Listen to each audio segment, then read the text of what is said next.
Hello everybody, welcome back to a brand new video, and today I'm going to be talking about something I didn't expect to be talking about anytime soon, and I'm actually kind of surprised it's finally happened.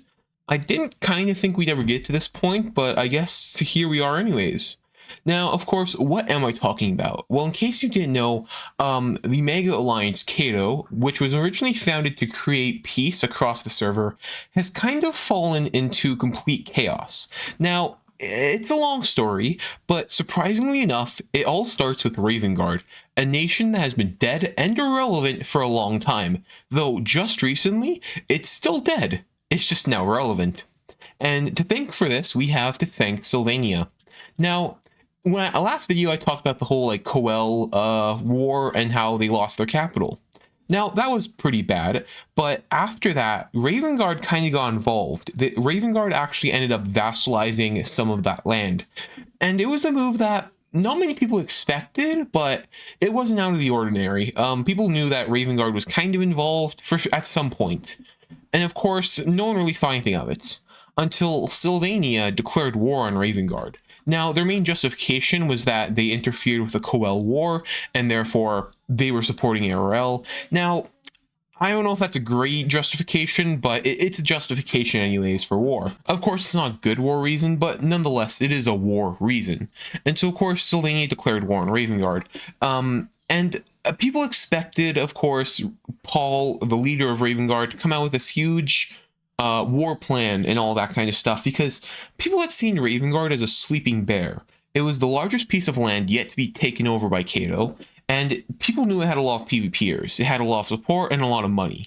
But people didn't really expect for what happened next to happen. And that was for Ilvesteria to vassalize Ravengard. This was unexpected for two reasons. The first was that Ravengard just kind of gave up. They didn't even fight a war. All they did was get threatened, and then within 24 hours, submit to Kato. And then Ilvesteria vassalized them. Which was odd, because everyone expected, Sylvania to get the land, to get the vassalization. People expected Sylvania to get their piece of the pie. But Ilvesteria just got all of it, and not a lot of people really knew why. Now, people kind of blamed Paul and the rest of the Ravengard people for just giving up. I mean, I kind of agree. Everyone would have loved to see a fight, because it would have given the anti-Kato fans hope, and then it would have also given Kato something to do for a while. Because Ravengard could have lasted a long time. They probably could have lasted for at least 2 months with the amount of claims they have, and money and gear and players. But, I mean, you can't really blame Paul or any of the leadership, because when wars happen, you have to destroy your entire town to prepare for a war. It's the sad reality of Stoneworks, because at the end of the day, this is a geopolitical faction server.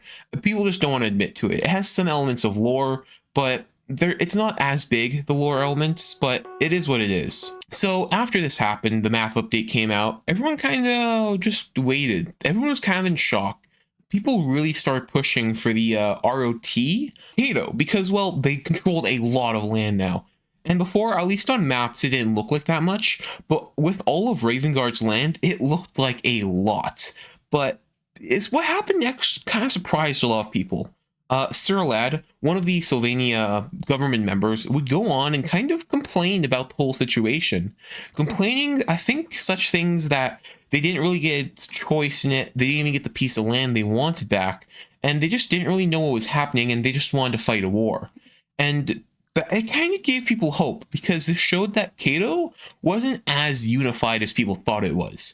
Now, my theory is that Kato works on votes, and so they probably just did a vote without Sylvania knowing, and then they didn't win the votes, but I could be wrong.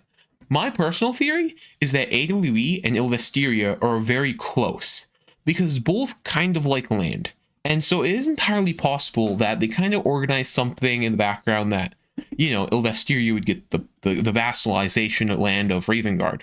Though people didn't expect much of this, people kind of just carried on, and it was what it was.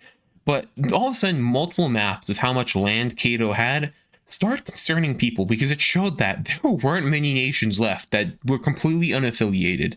And that's not a good sign, because at that point, it's only a matter of time until you get Cato knocking on your door saying they're gonna war you. So a few days go by, and all of a sudden a rule is changed in the Stoneworks rulebook. The rule was that the ROT rules now includes merc groups and alliances. Now, just let me give a bit of a background. ROT means Reign of Terror, and I'm not going to give into a long, in-depth explanation. I might go through the rulebook one day and explain some of the more obscure rules, but all you gotta know is the ROT rule exists for when the nation or group or alliance or merc group gets too strong that they just start taking over the server. So basically, it's to prevent one group from just controlling everything on the server, because at that point, it's no fun. So with this minor rule change, that meant that merc groups such as the Hands, a famous, very powerful merc group, and Cato could now all be ROT'd. And so when an ROT happens to someone, what happens is everyone gets warned, and if they don't follow the rules and kind of just, become a little peaceful for a little bit, the leadership gets banned. So everyone kind of waited and, waited to see what Stoneworks would do. And surprisingly enough, Cato didn't get the ROT. Who actually got the ROT was the Hands. Now, of course, the Hands merc group is kind of involved in a lot of the stuff on the server. They control a lot of different wars. Basically, whatever side of a war they join in on, that side has a very good chance of winning. And it kind of disappointed a lot of people, people really thought Cato would be the first one to get the ROT, but it was the Hands. So the Hands kind of, prepared to say their goodbyes and all that. No one got banned, but they've kind of become a lot quieter, and so it's kind of giving everyone a sense of relief on the server, because now the big bad merc group is kind of gone. There are a few other merc groups, but Hands was the merc group of the time, and now it's kind of just now the big merc groups like Aragotha or something. And in case you don't know, Aragotha isn't as strong as a merc group. It's still pretty powerful, but the Hands, man, the Hands were the merc group. My personal opinion, I mean, an ROT is good, especially when stuff like the Hands and Cato have so much power. And I personally am not against it. I think it was bound to happen. They had to do it at some point, whether they did it to the Hands or Cato. Now, they haven't done the ROT to Cato yet, but I'll get into that later. Because the next thing that would happen in game would be Quadoc. Now, Quadoc for the longest time has just kind of existed. Ever since Ashai was first formed, Quadoc just kind of existed. Now, Quadoc, in case you don't know, is a beautiful building city. I'm talking absolutely gorgeous city. If you ever come on Stoneworks, just explore Quadoc. It's really nice, and granted, if you have a bad PC, it might give you a little bit of lag, but it's just a beautiful place. But they aren't that involved with anything diplomatically. So Quadoc joining Ashai was very out of left field. No one expected Quadoc to join Ashai. Now, of course, again, theories started speculating. The biggest one was that Ashai, pressured Quadoc to join them. Otherwise, they'd get warred. Though the truth was a lot different. What happened was that Ilvisteria threatened to war Quadoc. And of course, Ashai and Quadoc have good relations, and, well, Ashai wasn't going to sit by and let this happen, so that's why they annexed Quadoc. So Quadoc's living a good life now, protected, but this got a lot of people asking questions. Why would they do that? Why would Ilvisteria go after a close Ashai ally? No one was really sure why. It just happened. And so all of a sudden, rumors that the AWE or Ilvisteria were going to war Ashai started spreading. Now, how did AWE get involved? Well, they like land. I mean, if something involves a nation taking a lot of land, you could almost guarantee that AWE is somehow involved in that one, all right? Nothing against AWE, it just... They tend to be there whenever some piece of land gets annexed. I'm being honest.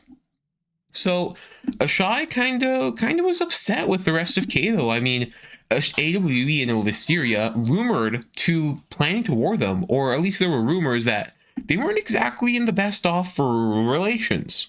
And something happened that a lot of people knew was bound to happen, but still, it's kind of unbelievable. And that is that Ashai left Cato. That's big. Ashai leaving Cato is huge, because the thing is there are a few nations in Cato already. So you have Anglunia, Sylvania, Ilvesteria, AWE, and Ashai all in Cato.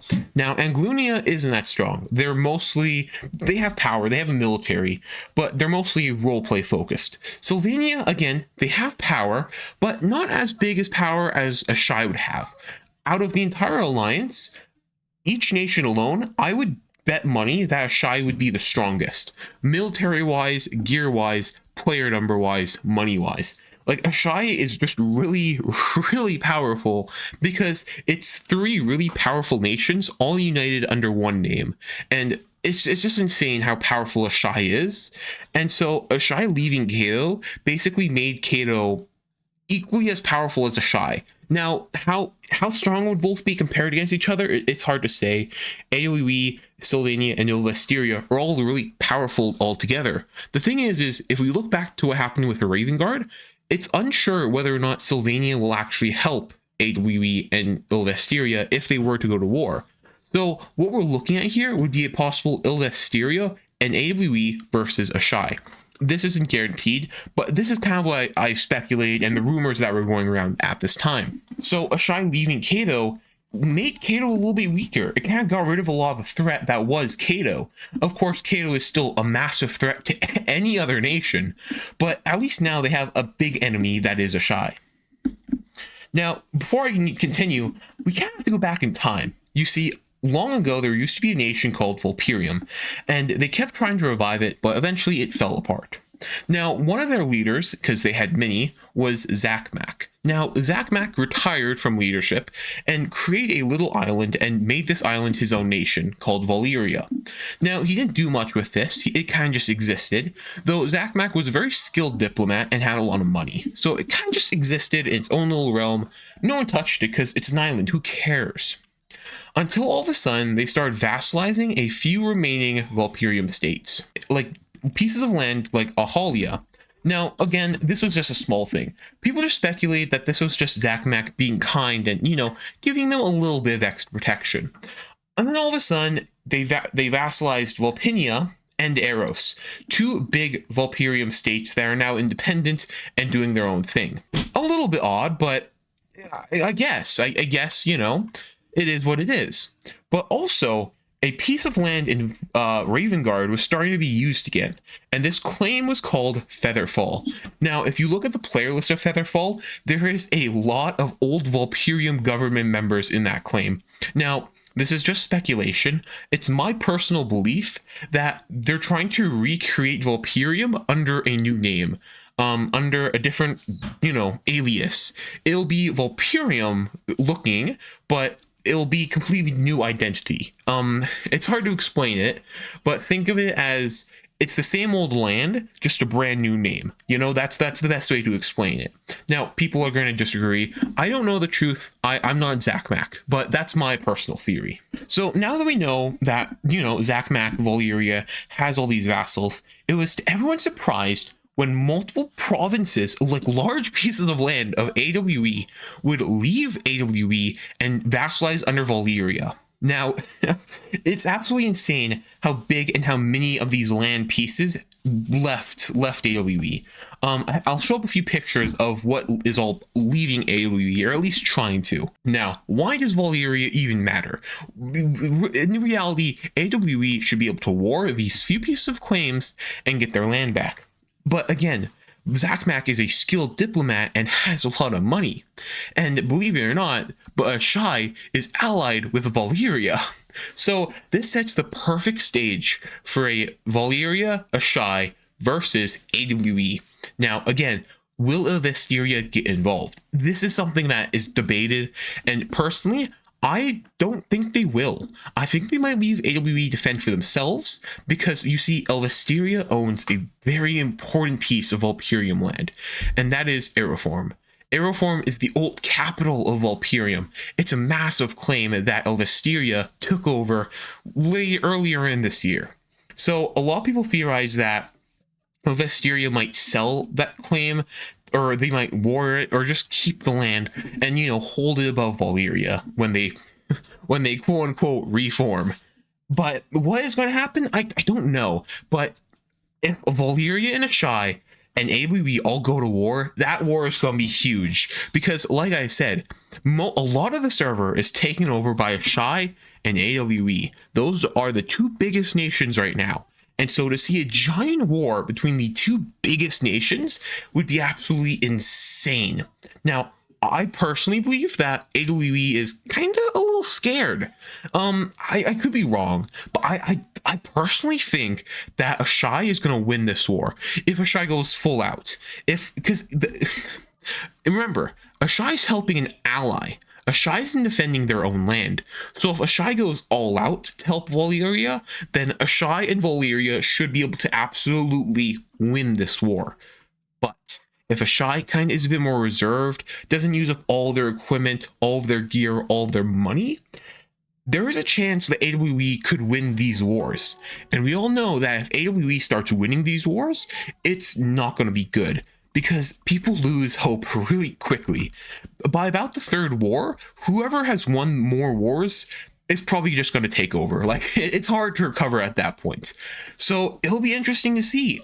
I really kind of hope that Ashai and Valyria are able to win, mainly because AWE is really strong. They like to map paint, they like to do their thing. Where Ashai is a bit more isolationist. I don't want to like talk bad about them, because they're not that bad. You know, Ashai isn't that bad. AWE, they like to map paint. Ashai, they like to protect their own lands and, you know, stick to themselves and do their own thing. So whoever wins this war, good for you, but it's going to be massive, because AWE is not going to let this land go for free. That'd be stupid. No. AWE is going to war as much as they can, as much as they possibly can, and they're going to use up everything they got. Like, AWE is not going to let all this land go, and if they do, I'll be surprised. Like, I'll be really surprised, because it'll show that they're actually scared of losing, and it's just going to be massive. Like, this is something that I didn't expect to happen for at least another like 2 months. So please, if you're like thinking of joining the server, this is like the perfect time, because this is going to be like a massive event going on. Like, this war is going to be huge. And good news, my nation is right next to Valyria, so like join us, because we got a front row seat to this. But it's gonna be beautiful, and I can't wait to see who wins, because that's gonna be huge. This war, whatever they claim they do war, is gonna be completely ruined by the end of it, and I can't wait. Like, this is big news. Like, really, this is the biggest, most important news that Stoneworks Eldaham has had for the last 3 months. Like, this is the biggest event to be going on in the last 3 months. The biggest question is, what if Kato disbands? I mean, if Ashai wins this war, Kato is going to be in a really shaky spot, because not even Sylvania and Glunia, AWE, and Elvesteria could beat Ashai. And if they aren't top dog anymore, I mean, is it worth staying together? I mean, what if they get dragged into more wars? And what if they don't hold up their end of the bargain? I mean, it's just going to create a lot of infighting. I personally think Elvesteria and AWE are going to make close allies. I think so. Anglunia is going to declare independent, like leave the alliance and just do their own thing. Go hard isolationist and just do their own thing. And I also believe that Sylvania is going to, again, leave the alliance and do their own thing, and possibly try and, you know, create a good friendship with Ashai, because they're neighbors. A lot of their land is really close to Ashai, so it's on the other side of the world. But I think they're going to try and become good friends with Ashai, because, well, they want to be number one. They want to be part of number one. And the best part is to be friends with number one if you want to get stronger.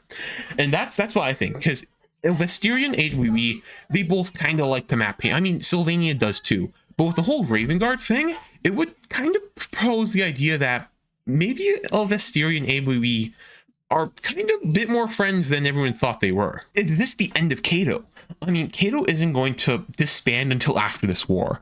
I don't think anyone's going to leave until this war is over, but it's definitely going to be interesting to see how much each person contributes, because AWE is going to have to contribute 110%. But what about Sylvania? Is Sylvania going to ask for Raven Guard to help them? You know, what is each person going to contribute to this? Because I personally, I'm just excited to see what happens, because I think there's going to be a lot of drama going on, like a lot of drama. And so the question now is that, will Kato ever get the ROT? No, no, definitely not. But I just thank you so much for watching today's video. I hope you enjoy these kind of videos. I try my best to, like, cover current topics that are cool, but also, kind of cloudy. But yes, I really hope you enjoyed today's video. That's all for today. I'll try and upload more. See ya, and bye.